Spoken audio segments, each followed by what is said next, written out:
Athènes entre dans le vif du sujet avec ses créanciers. Le gouvernement grec discute des réformes à mener au sein du groupe de Bruxelles qui remplace la Troïka détestée par les Grecs.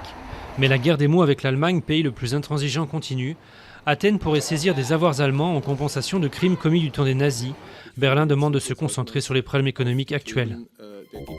C'est un scandale d'État. La justice brésilienne enquête sur des entrepreneurs et des dizaines de parlementaires accusés d'avoir participé à un gigantesque réseau de corruption autour du groupe pétrolier public Petrobras. De quoi faire trembler le Parti des travailleurs au pouvoir, même si la présidente Dilma Rousseff ne semble pas mise en cause. Rosetta est de nouveau à l'écoute. La sonde européenne a été placée jeudi en alerte pour une semaine dans l'espoir de reprendre contact avec le robot Philae qui s'est posé en novembre sur la comète Chury.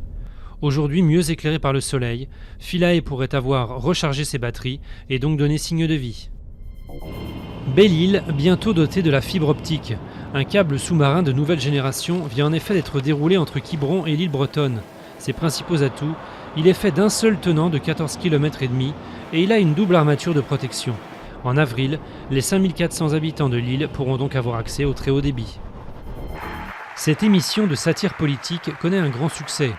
En Israël, ni la droite ni la gauche en pleine campagne des législatives ne sont épargnés par l'humour et les sketchs de l'émission Un pays merveilleux et encore moins le Premier ministre Benjamin Netanyahou. Sorte de mélange du petit journal et des guignols de l'info, l'émission est diffusée en prime time depuis 12 ans.